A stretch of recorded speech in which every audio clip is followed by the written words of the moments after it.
Good morning friend. मैं सनी अग्रवाल आप सबका एसबीआई सिक्योरिटीज़ के डेली मॉर्निंग पॉडकास्ट में स्वागत करता हूं।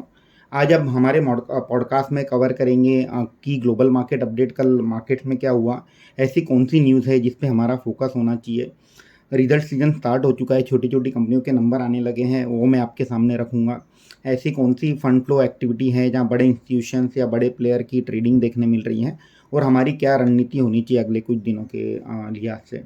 अगर मैं डोमेस्टिक मार्केट की बात करता हूँ तो कल हमने देखा कि मार्केट कल गैप डाउन ओपन हुआ था। हमें सबको पता है कि इसराइल और पैलेस्टाइन में जो एक जंग चल रही है उसके कारण मार्केट में एक पैनिक रिएक्शन था। हालांकि मार्केट कल गैप डाउन ओपन हुआ, फिर थोड़ा रिकवर हुआ और फिर एंड में फिर से हमने सेलिंग प्रेशर देखा। तो दिन के अंत में हमने देखा कि निफ्टी और सेंसेक्स दोनों तकरीबन 0.7% से डाउन थे। सेंसेक्स कल बंद हुआ 65,512 के लेवल पे और निफ्टी कल क्लोज हुआ 19,512 के लेवल पे।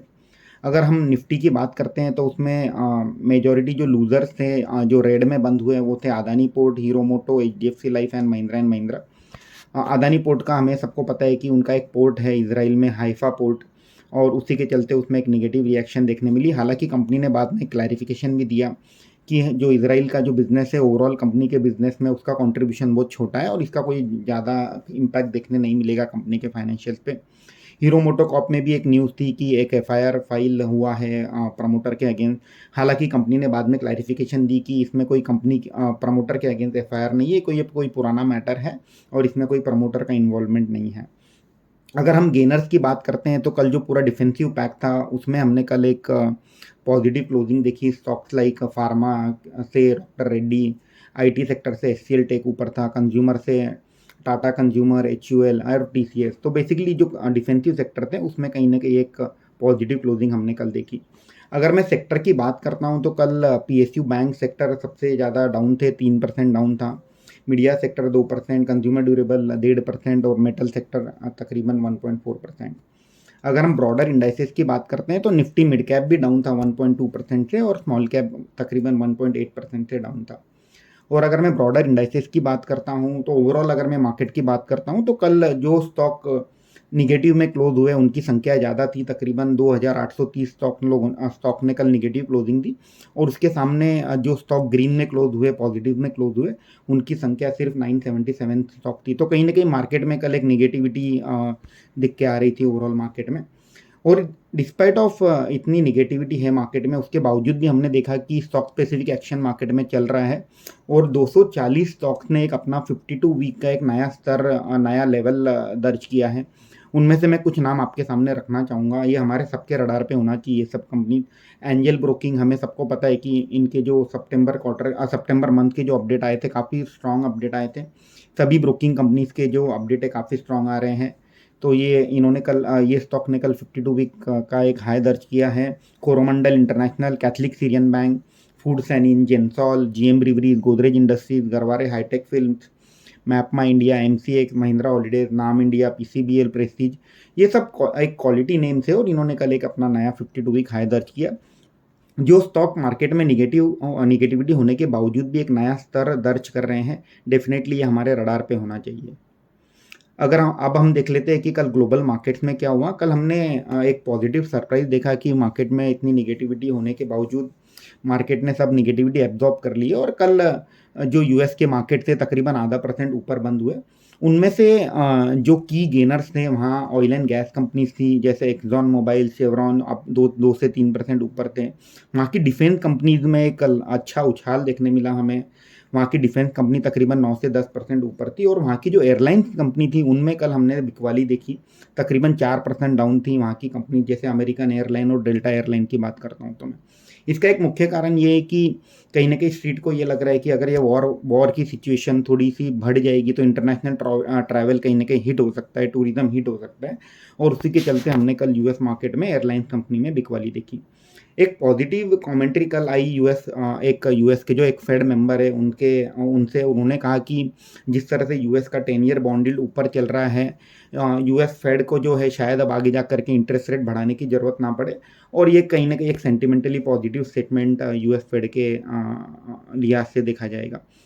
ब्रेंट क्रूड की बात करता हूँ तो कल हमने देखा कि ओपनिंग ट्रेड में कल क्रूड 4 से 5% ऊपर था और तकरीबन $87-88 के आसपास चल रहा है। चल रहा था और वहीं जा कर के ये ट्रेड हो रहा है अभी भी $88 पे। तो ये एक साइन ऑफ रिलीफ है। अब हमें देखना होगा कि इसमें जो ये जो ऑनगोइंग जो जियोपॉलिटिकल टेंशन चल रहा है, इसमें आगे जा कर के ईरान और सऊदी जैसे मिडल ईस्ट कंट्रीज जो one of the key oil producer है, वो कहीं वॉर में जुड़ जाएंगे और इसका इम्पैक्ट कहीं क्रूड ऑयल प्राइसेस पे होगा कि नहीं। अल्टीमेटली ये हमारे रडार पे होना चाहिए कि क्रूड ऑयल प्राइस का पे क्या इम्पैक्ट होगा ये पूरे वॉर का।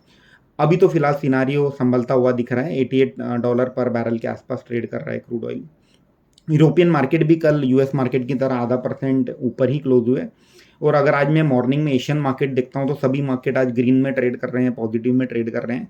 और गिफ्ट निफ्टी इंडिकेट कर रहा है कि आज निफ्टी 50 तकरीबन 100 पॉइंट ऊपर ट्रेड करना स्टार्ट करेगा। अगर मैं फंड फ्लो की बात करता हूँ तो कल हमने देखा कि ये 14वां ट्रेडिंग सेशन था, 14 कंसेक्यूटिव ट्रेडिंग सेशन था, जहाँ फॉरेन इंस्टीट्यूशनल इन्वेस्टर की बिकवाली देखी हमने। तकरीबन 998 करोड़ 1000 करोड़ की बिकवाली आते हुए फॉरेन इंस्टीट्यूशनल इन्वेस्टर के ओर से देखी हमने। और जो डोमेस्टिक इंस्टीट्यूशनल इन्वेस्टर हैं जिनके पास काफ़ी कैश पड़ा हुआ है, वो मार्केट में वोलेटिलिटी का एक फ़ायदा उठाते हुए उन्होंने कल 2600 करोड़ की डिप्लॉयमेंट करी मार्केट में। ओवरऑल अगर मैं पिच रिपोर्ट की बात करता हूँ, ग्लोबल मार्केट सेंटिमेंट के एंगल से बात करता हूँ, तो आज एक बेहतर दिन लगता है। कहीं ना कहीं मार्केट में जो पैनिक रिएक्शन था वो अब संभलता हुआ दिख रहा है। मार्केट आज कॉशियसली ऑप्टिमिस्टिक लग रहा है। सभी ग्लोबल मार्केट्स पॉजिटिव में ट्रेड हो रहे हैं। और जो एक की डेवलपमेंट सबकी जिस पे निगाह रहेगी वो रहेगी क्रूड ऑयल प्राइसेस पे। और स्टॉक स्पेसिफिक एक्शन तो हम मार्केट में देख ही रहे हैं। Despite of so much negativity, जो कंपनीज में काफ़ी अच्छी ऑर्डर आ रही है, जो कंपनीज के क्वार्टरली अपडेट्स अच्छे आ रहे हैं, उनमें कहीं ना कहीं एक पॉजिटिविटी हम देख रहे हैं मार्केट के पर्सपेक्टिव से। अब देख लेते हैं कि ऐसे कौन सी न्यूज़ है जो स्टॉक से जो हमारे रडार पे होना चाहिए न्यूज़ फ्लो के पर्सपेक्टिव से और ट्रेडिंग के एंगल से।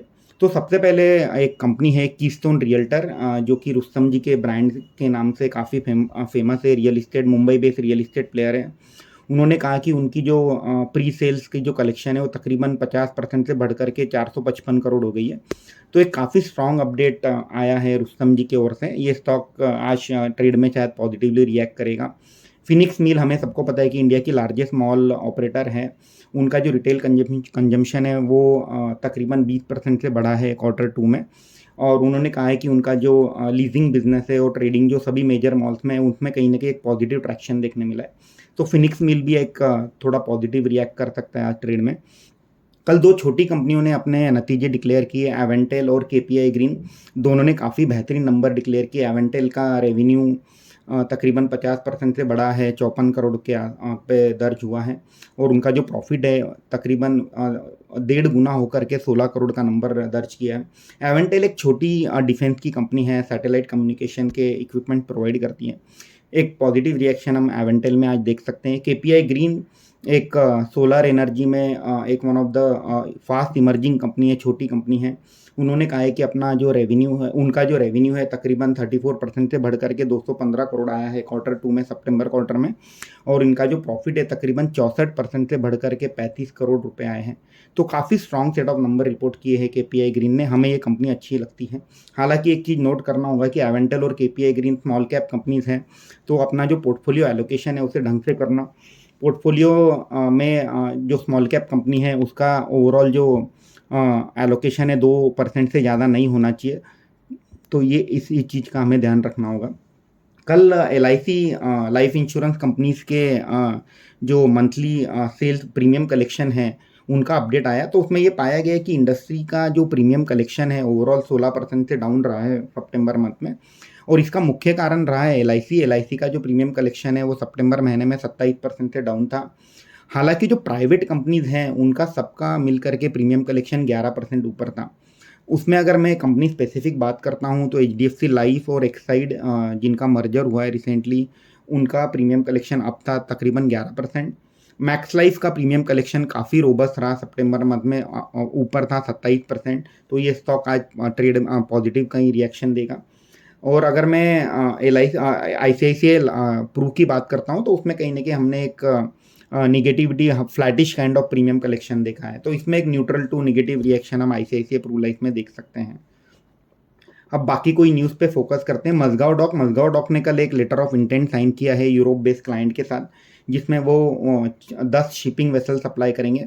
हालांकि जो ऑर्डर की वैल्यू है वो कंपनी ने मेंशन नहीं की है इनके प्रेस रिलीज में, बट हमें लगता है कि स्टॉक आज पॉजिटिवली रिएक्ट करेगा ट्रेड में। मज़गाओ डॉक जीनस पावर को कल एक काफ़ी बड़ा ऑर्डर मिला है 3115 करोड़ का for supply of 35 lakh 34.8 lakh smart meter.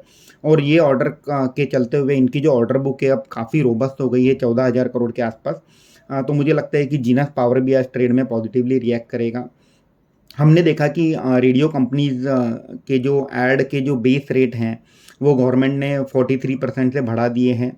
और जिस तरह से अब इलेक्शन का टाइम आ रहा है, हमें सबको पता है कि जितने भी पार्टीज़ है वो अपना कैंपेनिंग के ऊपर स्पेंड करेगी पैसा, और इसका बेनिफिट जो रेडियो कंपनीज है जैसे ENIL, DB कॉप, जागरण प्रकाशन में देखने मिलेगा। एक डेटा आया है जिसमें ये देखा गया है कि यूएस का जो होम टेक्सटाइल सेक्टर है उसमें अच्छी रोबस्ट डिमांड रही है, और इसका एक कहीं ना कहीं पॉजिटिव रिएक्शन हम वेल्सपन इंडिया, इंडो काउंट और हिम्मत सिंगा सीड में देखेंगे।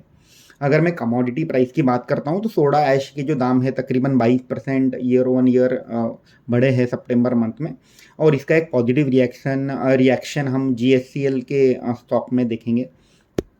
कंटेनर कॉर्प ने अपना सितंबर मंथ का एक मंथली अपडेट दिया है जिसमें उन्होंने कहा है कि उनके जो वॉल्यूम से तकरीबन 7.5% से बढ़े हैं, और इसका मुख्य कारण रहा है कि इनका जो डोमेस्टिक वॉल्यूम है तकरीबन 26% ऊपर थे और एक्सपोर्ट इंपोर्ट वॉल्यूम 3.5% ऊपर थे। ओवरऑल एक decent set of number Concor ने रिपोर्ट किया है सितंबर महीने के लिए।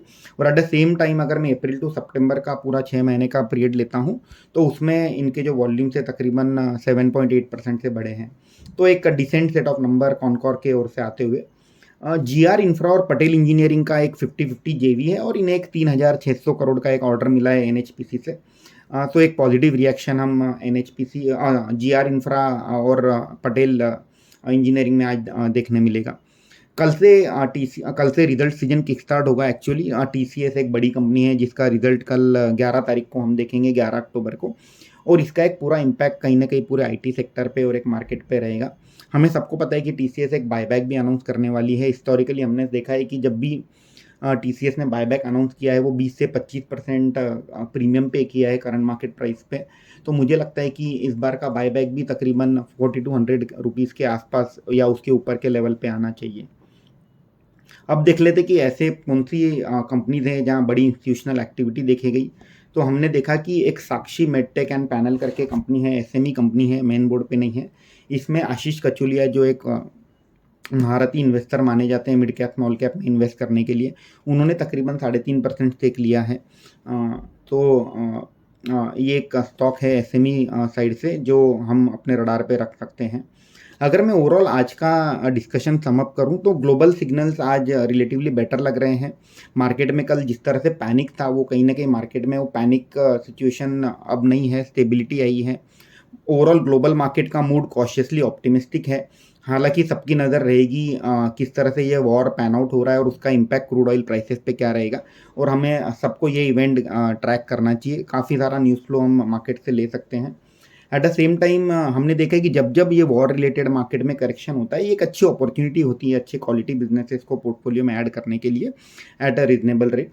और जिस तरह से हमने आज जितनी भी न्यूज़ डिस्कस करी उसके चलते हुए मुझे लगता है कि एक स्टॉक स्पेसिफिक एक्शन देखने मिलेगा इंश्योरेंस सेक्टर में, स्मार्ट मीटर सेक्टर में, रेडियो, टेक्सटाइल, इंफ्रा।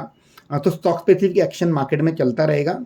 तो हमने देखा है कि जब भी मार्केट में पैनिक होता है एक सेक्शन ऑफ मार्केट होता है जहां बुल रन चल रहा होता है, और स्टॉक स्पेसिफिक न्यूज़ अगर हम फॉलो करें तो डेफिनेटली हमें पैसे बनाने के मौके मार्केट में मिलते रहेंगे। Having said that staggered buying is advise, जाकर के पूरा पैसा एक साथ डिप्लॉय नहीं कर देना है। ग्रेजुअली ये सिचुएशन को हम देखेंगे, 2-3 दिन पैन आउट होने देंगे, और जिस तरह से अब क्वार्टरली अपडेट्स आने लगेंगे कंपनीज के सेक्टर वाइज उस तरह से हम आपको अपडेट करते रहेंगे और हम आपको बताते रहेंगे कि ऐसे कौन से सेक्टर है जहाँ पॉजिटिविटी दिख रही है और ऐसे कौन से सेक्टर है जहाँ निगेटिविटी दिख रही है। तो आप ये पॉडकास्ट डेली सुनिए और डेफिनेटली आपको हर सेक्टर पे, हर कंपनी पे हम अपडेट देने की कोशिश करेंगे। इसके अलावा ये सब डिटेल हम अपने मॉर्निंग रिपोर्ट में भी कवर करते हैं, और ये जो मॉर्निंग रिपोर्ट है SBI सिक्योरिटीज़ के वेबसाइट पे अपलोड की जाती है, और जो हमारा टेलीग्राम चैनल है SBI सिक्योरिटीज़ का उसमें भी ये रिपोर्ट्स अपलोड की जा सकती है। तो आपसे मेरी ये रिक्वेस्ट रहेगी कि आप टेलीग्राम चैनल ज्वाइन कीजिए और डेफिनेटली आपको जितने भी सभी रिपोर्ट्स हैं वो आप सब उसको एक्सेस पा सकते हैं at on a real time basis. आज के लिए इतना ही। Thank you. आपका दिन मंगलमय हो। Investment in securities market are subject to market risks. Read all the related documents carefully before investing.